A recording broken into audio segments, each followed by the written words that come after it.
हा 8 वर्षापासून संपूर्ण भारतात चालू आहे। हे फक्त परभणीचे एवढे जमलेले लोक नाही, परभणीला तर खूप लोक आहेत अजून जिल्ह्यामध्ये, पण पूर्ण भारतामध्ये तामिळनाडूपासून अंदमान निकोबारपासून काश्मीरपर्यंत सगळीकडे EPS 95ची राष्ट्रीय संघटना मराठवाड्याने मोठं केलं।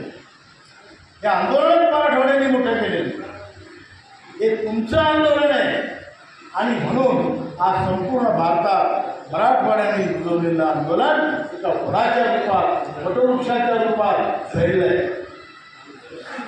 आपण अनेक आंदोलनं केली, सर्वांनी सांगितलं इथे खूप प्रकारची आंदोलनं केली आणि आपल्याला पंतप्रधानांनी 2 वेळ भेटीस बोलावलं, अर्धा तास आपल्याशी चर्चा केली आणि चर्चा केल्यावर सांगितलं हा मुद्दा झाला पाहिजे। तर झालं काय, त्या भेटीलाही 4 वर्ष होऊन गेले, अजून काम झालेलं। त्याच्यामुळं लोक आम्ही सगळे खवळलेलो आहोत, बरोबर आहे की तुम्ही? आणि आमच्या भावना आता आज तीव्र झालेल्या आहेत।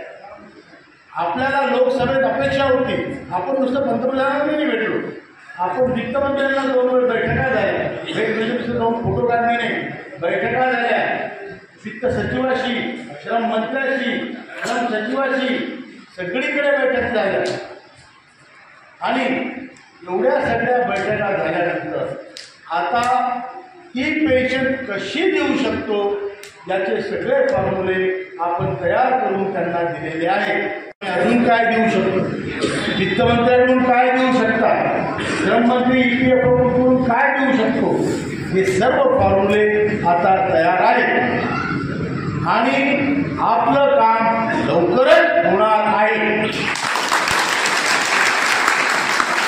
1 लाख लोक आणि 7.5 कोटी लोक जे रोज दर महिन्याला अंशदान करतात, त्या सर्वांना नेवल साहेब, त्या सर्वांचा फायदा होणार आहे। मी नेवल साहेबांचं नाव विचारून बोलून घेतो, या सगळ्यांचा फायदा होणार आहे आणि सर्वांच्या चेहऱ्यावर हसी येणार आहे, मुस्कुराहट येणार आहे, खुशी येणार आहे आणि ते काम आपलं फार लवकर होणार आहे। पण कंडिशन आहे, काही फुकट मिळतं का जगात? जगात काहीही फुकट मिळत नाही। तुम्हाला देवही पाठ पाहिजे असला तरी भक्ती करावं लागते, तोही फुकट भेटत नाही। एक काम करायचं आहे, मुंबईला आपली परवा दिवशी 1 तारखेला सभा आहे आझाद मैदानावर। ती सभा काय, ज्या ज्या असंख्य लाखो लोकांच्या भावना आहेत त्या सरकारला कळल्या पाहिजे आणि सरकारला आतापर्यंत आझाद मैदानावर आपण आंदोलन केलं नाही, मुंबईला आंदोलन केलं नाही, कारण काय, आतापर्यंत महाराष्ट्राचे इलेक्शन नव्हते, बरोबर आहे की नाही?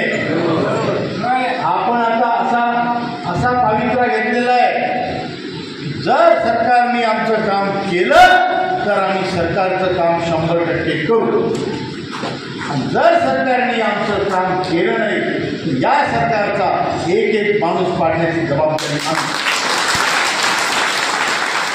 अन्याय का तुम्हाला? जो आपलं काम करेल तो राज्य करेल, जो काम करणार नाही त्या घरी पकड्यावडाला आम्ही पाहिजे, बरोबर की नाही? हे आपण संकल्प घेतलेलं आहे आणि हे आपण त्यांना सांगितलंय, दिल्लीवरून सांगितलं, गावागावात सांगितलं, जिल्ह्यात आंबेडकर साहेब मीटिंग लावतात तिथे सांगितलं आणि आता आपल्याला हे मुंबईला जाऊन सांगायचं आहे की आमचं जर काम केलं तरच तुम्ही पुन्हा राज्यावर येऊ शकता, नाही तर तुमचं येणं मुश्किल आहे। आता हे आपण तोंडाची वाफ नाही घालवत, आपण तोंडाने नुसतंच सांगत नाही, कारण महाराष्ट्रामध्ये EPS 95च्या संघटनेची म्हणजे तुमची ताकद काय तुम्हाला सांगितलं।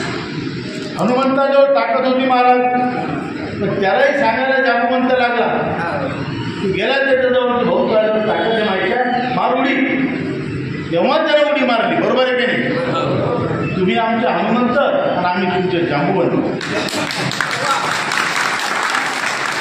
तुमच्या ताकद। महाराष्ट्रात रिटायर्ड EPS 95 लोकांची संख्या ही 13 लाख आहे. किती? 13 पाची पाडेपाट फक्त पैसेच नाही मोजायला. भाडे एकदम पाठ. पैसे मोजायला लागले की 1200 झाली खतम, 700 मोजली खतम. म्हणून आपल्याला ते पैसे आपले पाडेपाट आहे ना, आता पैसे मोजायचे आजच आपण टाकणार. तर 65 लाख 5 लोक तर एक माणूस जोडू शकतो मी, घरातले कुटुंबाचे शेजारी मित्र, बरोबर आहे की नाही? आणि हे केस आपण त्या उन्हात असे ढवळे गेले का?